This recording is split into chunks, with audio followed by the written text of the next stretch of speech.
Pense à ça une seconde. Chaque morceau de pain que tu as mangé dans ta vie, chaque assiette de pâtes, chaque fruit. Quelqu'un a labouré ce sol, quelqu'un a conduit une machine pendant des heures, sous le soleil ou sous la pluie, pour que cette nourriture existe. Et dans l'histoire de l'agriculture mondiale, 10 tracteurs ont rendu tout ça possible à une échelle qu'on n'imaginait pas avant eux. Pas les plus récents, pas les plus connectés, les 10 qui ont littéralement changé le monde. Avant qu'on commence, abonne-toi si ce n'est pas encore fait. Ton soutien nous permet de continuer à faire exactement ce type de contenu. Ça prend 2 secondes. Merci. Fordson Major. L'Europe, 1945.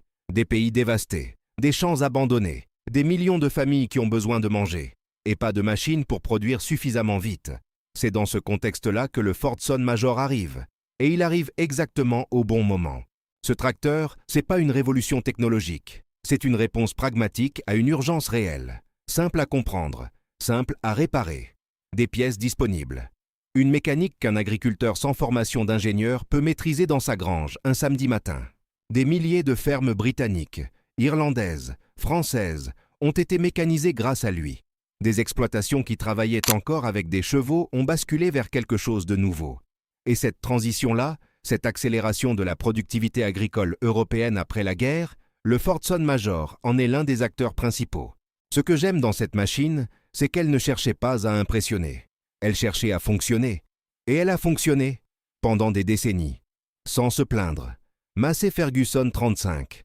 Des continents différents. Des sols différents. Des climats différents. Et pourtant, partout, la même machine. Le MF35, c'est l'un de ces modèles qui transcende sa région d'origine. Irlande, Inde, Australie, Afrique du Sud. Les agriculteurs du monde entier ont adopté ce tracteur pour une raison simple. Il faisait tout ce qu'on lui demandait, sans coûter une fortune, et sans nécessiter un spécialiste pour le maintenir en état. Économique à l'achat, polyvalent dans les champs, facile à entretenir.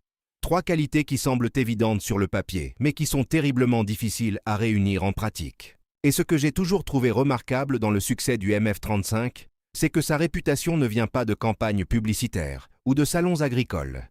Elle vient du bouche à oreille entre agriculteurs. D'un voisin qui dit à un autre « Cette machine, elle ne m'a pas laissé tomber. C'est la meilleure publicité qui existe.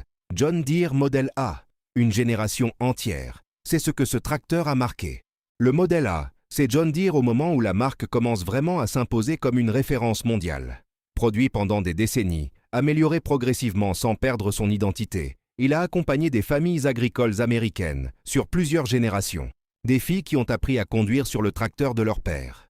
Des petits-fils qui ont retrouvé la même machine dans la grange familiale et l'ont remise en route. Ce lien-là, entre une machine et une famille, c'est quelque chose qu'on ne mesure pas en chevaux-vapeur ou en hectares par heure. Le Model A avait la puissance qu'il fallait pour l'époque. Ni trop, ni trop peu. Et il a contribué à construire quelque chose qui dure encore aujourd'hui. La confiance dans la marque John Deere. Une confiance qui se transmet, qui se raconte, qui s'hérite presque comme un bien de famille. Farmal H, le maïs, le coton, la betterave, des cultures qui poussent en rang et qui demandent une chose que beaucoup de tracteurs de l'époque ne pouvaient pas vraiment offrir, de la précision dans les espaces étroits. Le Farmal H avait compris ça. Sa conception permettait de travailler entre les rangs sans écraser ce qui pousse. Maniable là où d'autres machines étaient lourdes et encombrantes, efficaces dans des types de production très différents. Ce que je trouve fondamental dans l'approche Farmal, c'est cette idée de partir de l'usage réel, plutôt que de demander à l'agriculteur de s'adapter à la machine. Le Farmal H ne te demande pas de changer ta façon de travailler. Il s'adapte à elle. C'est pour ça qu'il est devenu l'un des tracteurs les plus influents du siècle passé. Pas en étant le plus puissant, en étant le plus utile dans les conditions réelles où les agriculteurs travaillaient chaque jour. On arrive à la moitié de cette vidéo. Si tu la trouves utile, un abonnement ça nous aide vraiment. Et ça prend 2 secondes. Ford 8N. Le système de 3 points d'attelage. Si tu travailles dans l'agriculture, tu sais exactement ce que c'est. C'est devenu une norme mondiale. Un standard universel. Et le Ford 8N a joué un rôle central dans sa popularisation. Avant lui, ce système était présent sur certaines machines, mais réservé à ceux qui avaient les moyens de se l'offrir. Le Ford 8N l'a rendu accessible aux petits producteurs, aux moyens, à ceux qui n'auraient pas pu mécaniser leurs exploitations autrement. Son succès commercial a été phénoménal, pas juste aux États-Unis, partout où il est arrivé. Et aujourd'hui, des décennies après la fin de sa production, le Ford 8N reste l'un des tracteurs classiques les plus reconnus, les plus collectionnés. les plus aimés. Ce n'est pas de la nostalgie, c'est de la reconnaissance. Pour une machine qui a changé la vie de beaucoup de gens de façon très concrète. Belarus MTZ-80. Des millions d'exemplaires, des dizaines de pays, des décennies de services ininterrompus. Le Belarus MTZ-80 est l'un des tracteurs les plus fabriqués de toute l'histoire agricole mondiale. Et son secret n'est pas dans la sophistication technologique. Il est dans 3 choses simples: résistance, coût opérationnel bas, facilité de réparation. Dans des régions où une pièce de rechange d'une machine allemande ou américaine pouvait prendre des semaines à arriver et coûter une fortune, le MTZ-80 était là, et ses pièces aussi. Un mécanicien local pouvait intervenir. Parfois, l'agriculteur lui-même. Ce que ce tracteur a compris mieux que beaucoup, c'est que dans une grande partie du monde, le meilleur tracteur n'est pas le plus performant sur le papier. C'est celui qu'on peut maintenir en service avec les ressources disponibles sur place. Et le MTZ-80, décennie après décennie, a prouvé que cette logique-là était la bonne. John Deere 4020. Les années 1960. L'agriculture américaine s'agrandit, les exploitations grossissent, les exigences augmentent, et il faut des machines qui suivent. Le John Deere 4020 arrive à ce moment précis. Plus de puissance, meilleur confort pour l'opérateur. Une efficacité qui permettait de travailler plus vite, plus longtemps, sur des surfaces que les tracteurs précédents ne pouvaient pas couvrir dans les mêmes délais. Pour les grandes propriétés rurales américaines en pleine modernisation, le 4020 est rapidement devenu la référence absolue. Pas seulement parce qu'il était bon, parce qu'il était exactement ce que le moment exigeait. Et dans la trajectoire de John Deere, le 4020 marque un tournant. C'est le moment où la marque ne fabrique plus simplement de bons tracteurs. Elle fabrique des tracteurs que les autres regardent et cherchent à imiter. La différence est importante. Massey Ferguson 135, cité partout, par des agriculteurs de générations différentes, de pays différents, de continents différents, toujours avec le même respect.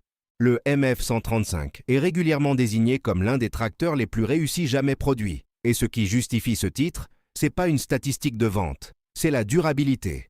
Des milliers d'exemplaires du MF 135 fonctionnent encore aujourd'hui, pas dans des musées, dans des vrais champs. Des machines construites dans les années 1960 et 1970, qui travaillent encore en 2025, parce qu'elles ont été bien faites, bien entretenues et conçues avec une honnêteté mécanique qu'on retrouve rarement. C'est ça, le vrai test d'une machine. Pas ce qu'elle fait la première année, ce qu'elle fait après 50 ans. Et le MF 135 passe ce test haut la main. Fiat 640. L'Italie. Et avec elle, une philosophie de la mécanique agricole qui mêle pragmatisme et ingéniosité discrète. Le Fiat 640 a conquis des agriculteurs sur plusieurs continents. Pas avec de la publicité agressive, avec des résultats. Sa mécanique simple, fiable, adaptable, capable de fonctionner dans des conditions très différentes sans se plaindre, lui a ouvert des marchés que d'autres constructeurs ne réussissaient pas à atteindre. Chaleur extrême, sols argileux, terrain difficile. Le 640 trouvait sa place dans des environnements variés et y performait correctement. C'est un talent particulier, une qualité d'universalité qu'on ne programme pas, qu'on construit, millimètre par millimètre, décision de conception après décision de conception. Et le résultat, c'est un tracteur respecté. Pas adulé comme une icône, respecté comme un outil qu'on peut compter. Dernière chose avant qu'on finisse. Si cette vidéo t'a appris quelque chose, abonne-toi maintenant. C'est gratuit, c'est rapide et ça nous aide vraiment à continuer. Fendt Favori 612 LSA. Et on finit par celui-là, parce qu'il mérite la dernière place, celle qu'on retient. Le Fendt Favori 612 LSA, c'est pas juste un tracteur performant, c'est un tracteur qui a influencé des générations entières de machines après lui. Les innovations qu'il a introduites dans la transmission, dans le confort opérateur, dans l'efficacité globale, elles ont tracé une direction que toute l'industrie a suivie. Et ce que Fendt avait compris avec ce modèle, c'est quelque chose d'essentiel. L'opérateur qui conduit 10 heures par jour mérite une machine qui respecte son corps, autant que ses besoins de productivité. Ce n'était pas évident à l'époque. Ce n'était pas la priorité de tout le monde. Le Favori 612 LSA est devenu une légende de l'agriculture européenne. Pas par hasard. Par la somme de choix de conception qui mettaient l'excellence au centre et qui ont prouvé que dans ce métier, quand on fait vraiment bien quelque chose, le monde finit par le reconnaître. 10 tracteurs, 10 façons différentes d'avoir changé l'histoire agricole mondiale. De la reconstruction européenne d'après-guerre jusqu'aux innovations allemandes des années 1980. Chaque machine sur cette liste a laissé quelque chose derrière elle. Un sillon dans l'histoire. Et quelque part dans un champ aujourd'hui, certaines d'entre elles travaillent encore. C'est ça, la vraie longévité. Pas ce qu'on dit d'une machine, ce qu'elle fait encore, des décennies après avoir été construite.